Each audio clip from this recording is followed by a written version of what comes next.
Capítulo 1. Paulo, servo de Deus, apóstolo de Jesus Cristo, para levar os eleitos de Deus à fé e o profundo conhecimento da verdade, que conduz à piedade.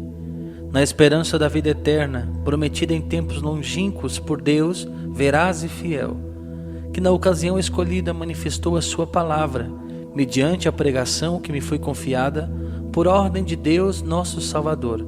A Tito, meu verdadeiro filho em nossa fé comum, graça e paz da parte de Deus Pai e de Jesus Cristo nosso Salvador.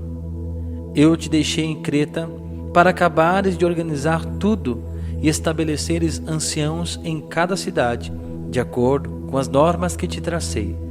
Devem ser escolhidos entre quem seja irrepreensível, casado uma só vez, tenha filhos fiéis e não acusados de má conduta ou insubordinação, porquanto é mister que o bispo seja irrepreensível, como administrador que é posto por Deus, não arrogante, nem colérico, nem intemperante, nem violento, nem cobiçoso. Ao contrário, seja hospitaleiro, amigo do bem, prudente, justo, piedoso, continente, firmemente apegado à doutrina da fé, tal como foi ensinada, para poder exortar segundo a sã doutrina e rebater os que a contradizem.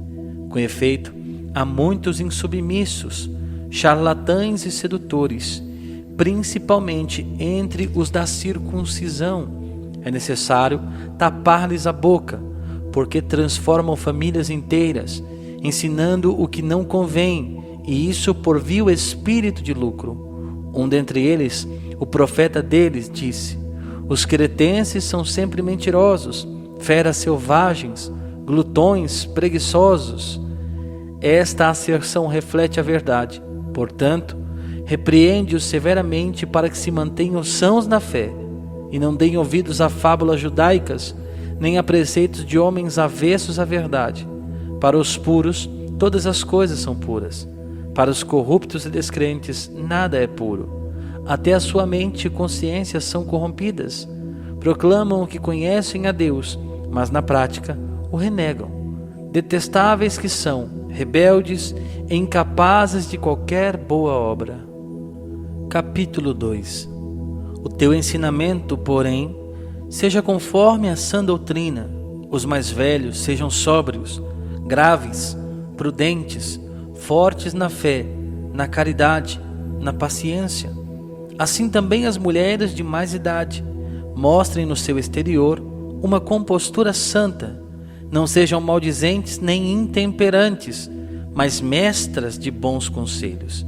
Que saibam ensinar as jovens a amarem seus maridos, a quererem bem seus filhos, a serem prudentes, castas, cuidadosas da casa, bondosas, submissas a seus maridos, para que a palavra de Deus não seja desacreditada. Exorta igualmente os moços a serem morigerados e mostra-te em tudo modelo de bom comportamento, pela integridade na doutrina, gravidade, linguagem sã e irrepreensível, para que o adversário seja confundido, não tendo a dizer de nós mal algum. Exorta os servos a que sejam submissos a seus senhores e atentos em agradar-lhes, em lugar de reclamar deles e defraudá-los. Procurem em tudo testemunhar-lhes incondicional fidelidade, para que por todos seja respeitada a doutrina de Deus, nosso Salvador. Manifestou-se com efeito a graça de Deus, fonte de salvação para todos os homens. Veio para nos ensinar a renunciar à impiedade e às paixões mundanas e a viver neste mundo com toda sobriedade, justiça e piedade, na expectativa da nossa esperança feliz, a aparição gloriosa de nosso grande Deus e Salvador, Jesus Cristo, que se entregou por nós, a fim de nos resgatar de toda a iniquidade, nos purificar e nos constituir seu povo de predileção, zeloso na prática do bem. Eis o que deves ensinar, pregar e defender com toda a autoridade, e que ninguém te menospreze.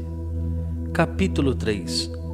Admoesta-os a que sejam submissos aos magistrados e às autoridades, Sejam obedientes, estejam prontos para qualquer obra boa.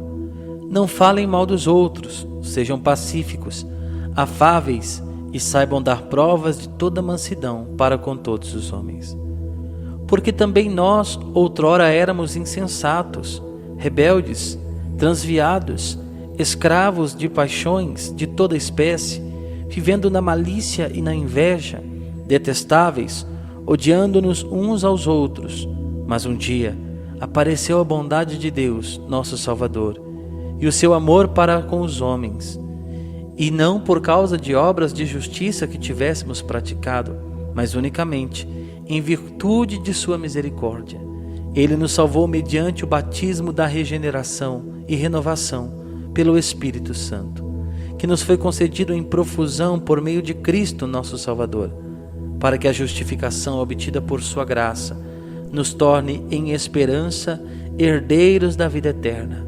Certa é esta doutrina, e quero que a ensines com constância e firmeza, para que os que abraçam a fé em Deus se esforcem por se aperfeiçoar na prática do bem. Isto é bom e útil aos homens.